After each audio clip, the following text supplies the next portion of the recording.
Welcome back to my channel students. अब ये एक वीडियो आ रहा है क्लास 12th का। काफ़ी दिनों के वीडियो नहीं आया। आज जो क्लास 12th का बुक लेसन है वो है बुक 1 का lesson 3 US hegemony in world politics. Hegemony के बारे में पढ़ेंगे। पहले हमने कोल्ड वॉर के बारे में पढ़ा, बायोपोलैरिटी का एंड हुआ वो पढ़ा। अब हेजीमनी है। हेजीमनी का मीनिंग होता है कि एक कंट्री का जो कंट्रोल होता है एक पर्टिकुलर ग्रुप में दूसरी कंट्रीज़ के ऊपर, उसके बारे में हम लोग इसमें पढ़ेंगे। सबसे पहले हमारा जो टॉपिक है वो है beginning of the new world order by the US. आपको पता ही है, लास्ट चैप्टर में बताया था दो मेन पावर्स आई थी, यूएस इन यूएसएसआर। फिर यूएसएसआर जो है डिसइंटीग्रेट हो गया था, डिवाइड हो गया था अलग अलग। तो उसके बाद यूएस जो है सुपर पावर बन के आया। तो जो नया वर्ल्ड ऑर्डर की स्टार्टिंग हुई यूएस से वो हुआ कि यूएसएसआर के डिसइंटीग्रेशन मतलब अलग अलग होने के बाद जब शुरू हुई, तो बिगनिंग में जो यूएस की हेजेमनी थी वो 1991 तक सारी पावर्स जो थी वो उनके एनहांस में थी, इंटैक्ट में थी। कुवैत को अपने कंट्रोल में लिया इराक़ ने अगस्त 1990 में, और सब्सिक्वेंटली इसको अपने कंट्रोल में ले लिया। एक सीरीज़ हुई डिप्लोमेटिक अटैम्प्ट्स की जो फेल हुई ये कन्विंस करने में इराक़ को कि वो अपना एग्रेशन ख़त्म कर दे। यूनाइटेड नेशंस ने भी मैंडेट किया लिबरेशन कुवैत का बाय फोर्स। डिसीजन जो था यूएन का वो नहीं इतना हो पाया जो यूएस प्रेसिडेंट जॉर्ज एच.डब्ल्यू. बुश ने दिया था कि एक एमरजेंसी एक स्टार्टिंग हुई नए वर्ल्ड ऑर्डर की।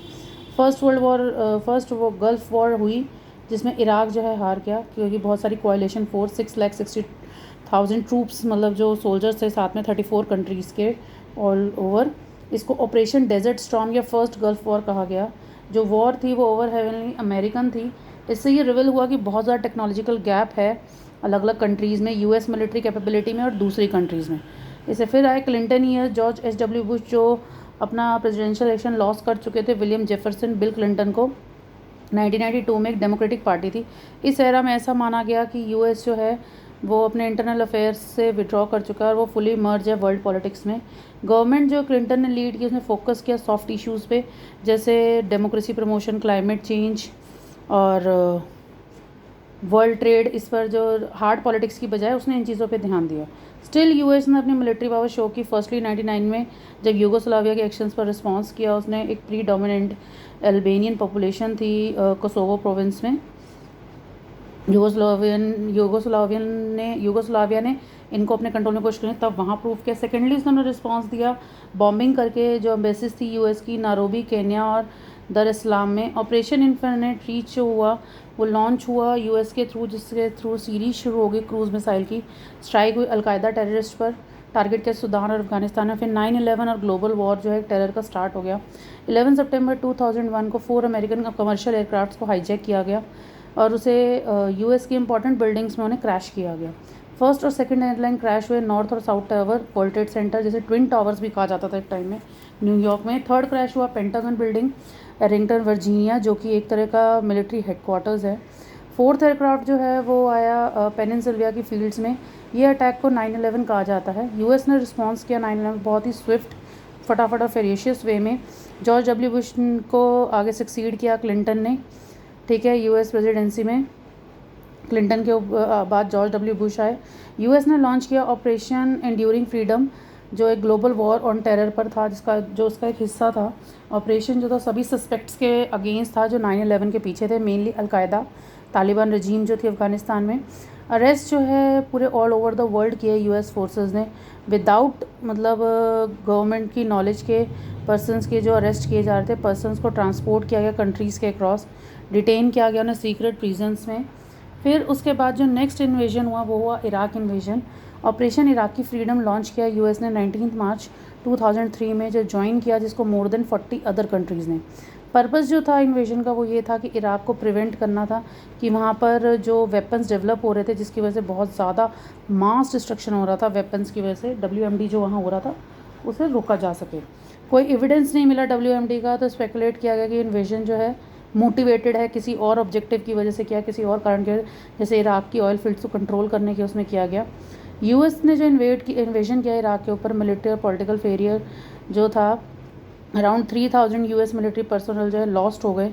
इराकी कैजुअलिटीज़ जो थी वो बहुत हायर थी, तो इसकी वजह से यूएस को भी बहुत बड़ा लॉस झेलना पड़ा। इसके जो नेक्स्ट था वो था constants on American power. 3 constants थे अमेरिकन पावर पर। इंस्टीट्यूशनल आर्किटेक्चर जो था अमेरिका का फर्स्ट बेसिक था उसका। सेकंड कॉन्स्टेंट था कि डोमेस्टिक था नेचर में, स्टेम्प्स जो थी ओपन नेचर की अमेरिकन सोसाइटी की।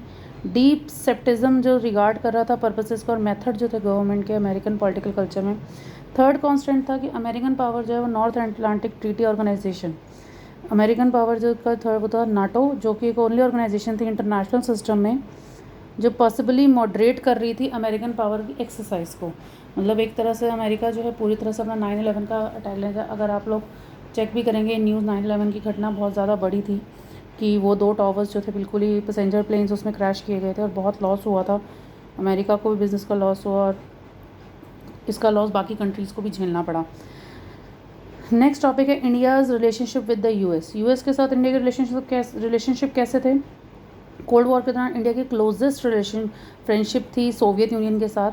तो कई सालों तक इंडिया ने डिसाइड किया कि वो अपनी इकोनॉमी को लिबरलाइज़ करेगा, इंटीग्रेट करेगा, उसमें चेंजेस लाएगा, ग्लोबल इकोनॉमी के साथ जोड़ेगा उसे। इससे इंडिया जो है एक अट्रैक्टिव इकोनॉमिक पार्टनर बनेगा कई सारी कंट्रीज़ के लिए, इंक्लूडिंग यूएस के लिए। 2 फैक्टर्स मर्ज हुए इंडो यूएस रिलेशन में रिसेंट ईयर्स में, एक तो टेक्नोलॉजिकल डायमेंशन और जो रोल था इंडियन अमेरिकन डायस्पोरा का। 3 डिफरेंट स्ट्रेटजीज थी जो डिसाइड की कि किस तरह का रिलेशन जो है इंडिया का यूएसए के साथ है। एक इंडियन एनालिस्ट जो इंटरनेशनल पॉलिटिक्स को मिलिट्री पावर के टर्म्स में देख रहे थे और प्रेफर कर रहे थे कि इंडिया जो है डिस्टेंस रखे यूएस से और फोकस करे अपने नेशनल पावर को इंक्रीज़ करेंगे। दूसरा जो एनालिस्ट ने कहा कि कन्वर्जेंस होना चाहिए, इंटरेस्ट होना चाहिए, यूएस और इंडिया का हिस्टोरिक अपॉर्चुनिटी का एक इंटरेस्ट है। और थर्ड ग्रुप जो था एनालिस्ट का, उन्होंने एडवोकेट किया कि इंडिया को लीड लेनी चाहिए कोalition, मतलब कंट्रीज़ के साथ डेवलपिंग वर्ल्ड में अपने आप को जोड़ने के लिए अपने रिलेशंस को इस्टेब्लिश करना चाहिए। इंडो यूएस रिलेशन जो है डिफ़िकल्ट हुए मैनेज करने में। एक सोल स्ट्रेटजी, एक मिक्सिंग थी फॉरेन पॉलिसी स्ट्रेटजीज़ की, जो स्ट्रेटजीज़ थी डील की यूएस के साथ। तो मतलब थोड़ा सा उतना क्लियर नहीं हो पाया इनका रिलेशन, थोड़ा मिक्सिंग सा रहा पॉलिसीज़ की वजह से। ठीक है, नेक्स्ट जो है अगर इसमें टॉपिक हम लोग पढ़ेंगे तो इंडो यूएस रिलेशन के बाद जो इस चैप्टर में मेन आपको समझने की ज़रूरत है कि इसमें जो एक वर्ड यूज़ हुआ है आपके लेसन में वो समझने की ज़रूरत है, वो है मीनिंग ऑफ हेजिमनी। ठीक है, मीनिंग ऑफ हेजिमनी क्या है। जो वर्ड है हेजिमनी का मतलब होता है, मैंने आपको स्टार्टिंग में समझाया कि लीडरशिप या किसी कंट्री का कंट्रोल किसी एक स्टेट के ऊपर, चाहे military, economy, political power, culture, security, सब कुछ। पॉलिटिक्स जो है वो पावर गेन करने के, पॉलिटिक्स का मतलब ही है कि all about to gain power. World politics में कंट्रीज़, ग्रुप्स जो हैं कंट्रीज़ के इंगेज हैं कॉन्स्टेंटली एक पावर को गेन करने में, रिटेन करने में। ये इंपॉर्टेंट है समझना कि डिस्ट्रीब्यूशन जो है पावर का वो कंट्रीज़ के, वर्ल्ड की कंट्रीज़ के बीच में एक ऑर्डर होना चाहिए अंडरस्टैंड करने का वर्ल्ड पॉलिटिक्स का। कोल्ड वॉर एरा में 2 सुपर पावर्स थे, यूएस एंड यूएसएसआर। तो यूएसएसआर के डिसइंटीग्रेशन के बाद एक ही सिंगल पावर रह गई थी यूएस। इंटरनेशनल सिस्टम जो है डोमिनेट हुआ एक सोल सुपर पावर से, हाइपर पावर भी कहेंगे इसे, समटाइम्स इसे यूनिपोलर सिस्टम भी कहेंगे। ठीक है, हेजिमनी जो है एक हार्ड पावर है। हेजिमनी को अगर हम हार्ड पावर के उसमें देखें तो हेजिमनी जो है रिलेट करती है relations, patterns, balances, military capability states के। बेस जो है यूएस पावर का वो लाई करता है ओवरवेलमिंग सुपीरियरिटी जो होती है मिलिट्री पावर की, एब्सोल्यूट हो चाहे रिलेटिव हो। मिलिट्री डोमिनेंस जो है यूएस का वो सिर्फ फायर मिलिट्री के बेस पर नहीं बल्कि क्वालिटेटिव गैप के उस पर भी था। बट स्टिल यूएस इन्वेजन जो था इराक ने रिवील किया वीकनेस अमेरिकन पावर का कि वो एबल नहीं है अपनी फोर्स कि वो फोर्स कर सकें इराकी पीपल को सबमिट करें अपने ऑक्यूपेशन फोर्सेस को और यूएस लीड कर सके कोalition को। मतलब कहीं ना कहीं अगर आपने अभी लेटेस्ट न्यूज़ में सुना हो तो अमेरिका के सोल्जर्स कितने सालों से इराक में थे बट वो फिर भी तालिबानी कुछ भी, मतलब तालिबानी अटैक्स का कुछ नहीं कर पाए। तो उसके बाद जो है उन्होंने अपनी पूरी मिलिट्री फोर्सेस को वहाँ से हटा दिया। तो इराक के साथ जो वॉर चल रही है वो अब की नहीं है, वो 2011 से कब की चल रही है और अभी तक भी मतलब उसमें इतना ज़्यादा वो लोग उनके डिस्टर्बेंसेस हैं ही हैं। ठीक है, तो एक तरह से जो इराक इन्वेजन था उसमें उनकी वीकनेस रिवील हुई। हेजिमनी जो है hegemony as structural power idea जो था टाइप ऑफ हेजिमनी के, एक ओपन वर्ल्ड इकोनॉमी से रिक्वायर थी हेजिमनी, एक डोमिनेंट पावर जो सपोर्ट कर सके क्रिएशन में और एग्जिस्टेंस में। इस सेंस में हेजिमनी जो रिफ्लेक्ट करती है उस रोल को जो यूएस ने प्ले किया ग्लोबल पब्लिक गुड्स प्रोवाइड करके। बेस्ट एग्जांपल जो है ग्लोबल पब्लिक गुड्स के sea lanes communication, SOLOCS, internet, roads. जो इकोनॉमिक प्रीपोंडरेंस है यूएस का वो इनसेपरेबल है उसके स्ट्रक्चरल पावर से। वो पावर जो शेप कर रही थी पूरी ग्लोबल वर्ल्ड की इकोनॉमी को। ठीक है, क्योंकि कंट्री का बिजनेस भी अफेक्ट होता है जब दूसरी कंट्री के साथ वो जुड़ता है।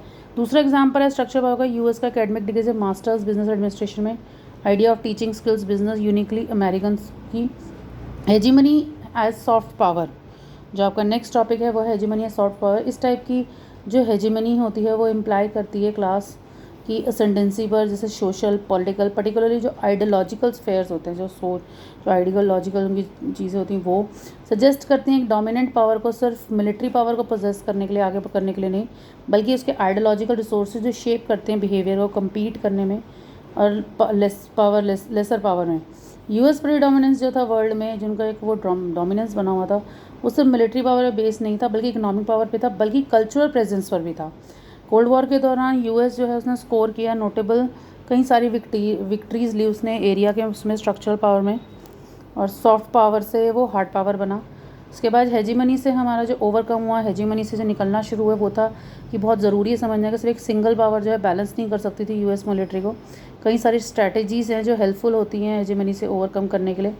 बेंडावेगन्स स्ट्रैटेजी के अकॉर्डिंग ये सजेस्ट किया जाता था कि इंगेज करने में एक्टिविटीज़ के अगेंस्ट एक्टिविटीज़ में, बल्कि अपोज करना चाहिए हेजेमनिक पावर को। एडवाइजेबल होना चाहिए कि बेनिफिट्स होने चाहिए ऑपरेट करने के हेजेमनिक सिस्टम में। स्ट्रैटेजीज़ को हाइड करके इम्प्लाई करें और थोड़ा स्टे फार रहें, ठीक है, ताकि डोमिनेंट पावर से दूर ही रहें, उसे रिमूव करें। चाइना, रशिया, यूरोपियन यूनियन जो एग्जांपल्स हैं इस बिहेवियर का। एक दूसरा बिलीफ ये माना जाता है कि रेजिस्टेंस है अमेरिकन हेजेमनी का, कि वो नॉन स्टेट एक्टर्स जो है रेदर देन दूसरे स्टेट से। ऐसा बिलीव किया था कि एक चैलेंज था यूएस हेजेमनी को कि उसके ऊपर उभर कर आना combination in non government organisation NGO से, सोशल मूवमेंट्स और पब्लिक ओपिनियन से। इसके बाद बेटा आपके कुछ फैक्ट्स हैं इस चैप्टर से रिलेटेड अलग अलग। अगर आप इन फैक्ट्स को पढ़ेंगे तो आपको अपना पूरा लेसन समझ आएगा। जैसे अमेरिका रेफ़र करता है यूनाइटेड स्टेट्स ऑफ अमेरिका का, 2 कॉन्टिनेंट्स हैं इसमें, नॉर्थ और साउथ अमेरिका। यूएस सिर्फ अकेला एक कंट्री है जिसके अपन कॉन्टिनेंट है, सिंबल है वो यूएस हेजेमनी का। यूएसएसआर का डिसइंटीग्रेशन 1991 में हुआ था। उसके बाद यूएस हेजेमनी जो है I observation through Operation Desert Storm, ठीक है। यूएन जो है यूएन के थ्रू फर्स्ट गल्फ वॉर में, जिसमें इराकी फोर्सेस को रिट्रीट किया गया कुवैत से, और ऑपरेशन जो था वो डोमिनेटेड था, यूएस ने वॉर्न किया। वास्ट टेक्नोलॉजिकल गैप था यूएस मिलिट्री में। उस वॉर के दौरान ही पता चला कि यूएस की टेक्नोलॉजी से बाकी कंट्री की टेक्नोलॉजी में बहुत बड़ा गैप है। तो आपके डिफरेंट जो फैक्ट्स हैं ये आप इस चैप्टर के हैं, अगर आप इन्हें पढ़ोगे, कम से कम ये 16 फैक्ट्स हैं, तो you will understand the chapter very clearly. Because मुझे भी पता है कि 12th क्लास है, चैप्टर बहुत लेंथी है और उसे डीपली समझना भी बहुत ज़रूरी है, क्योंकि जो आपका फर्स्ट टर्म है वो MCQ बेस्ड है, तो थोड़ा उसके लिए आपको चैप्टर बहुत डीपली पढ़ना पड़ता है। तो कहीं ना कहीं ये नोट्स, ये फैक्ट्स इस चीज़ में हेल्प करते हैं कि हमें चैप्टर की जो बेसिक इंपॉर्टेंट चीज़ें हैं वो हमें पता चल जाती हैं, ठीक है। दूसरा इसके बाद जो आपका आएगा वो आएगा वर्ड्स दैट मैटर। जो इम्पॉर्टेंट वर्ड्स हैं, जैसे अमेरिका 9/11, गुंटानामो बे, एक नेवल बेस है क्यूबा का, जो सेटअप किया था यूएस ने, जहाँ पे प्रिजनर्स को कैद किया गया था, ठीक है, ताकि उन्हें इंटरनेशनल लॉ से प्रोटेक्ट किया जा सके, या उनके अपनी कंट्री से या यूएस से। और hegemony, qualitative gap, bandwagon strategy, global village, manufacturing consent, Bretton Wood system, sea lanes और कम्युनिकेशन स्लॉक्स जो है वो। तो यहाँ पर ही आपका चैप्टर फिनिश होता है। इस चैप्टर के साथ मैंने इंपॉर्टेंट क्वेश्चंस नहीं दिए, बिकॉज थोड़ा सा सिस्टम चेंज हो गया आपका एग्ज़ाम का, तो मैंने वो चीज़ भी बदल दी। आई होप आपको ये लेसन बहुत अच्छे से समझ आया हो। फिर भी अगर किसी को कुछ डाउट हो तो प्लीज़ कमेंट सेक्शन में मेंशन करें और बताएं कि आगे आपको और किस चीज़ की नीड है। मैं उसी के अकॉर्डिंग टॉपिक्स को रिलीज़ करना शुरू करूँगी। Okay, thank you. And if you like the video please subscribe my channel, like and share the videos, ठीक है। सो आई नीड योर सपोर्ट, सो मैं और ज़्यादा से ज़्यादा इन्फॉर्मेटिव वीडियोज़ आप लोगों के लिए ला सकूँ। Thank you.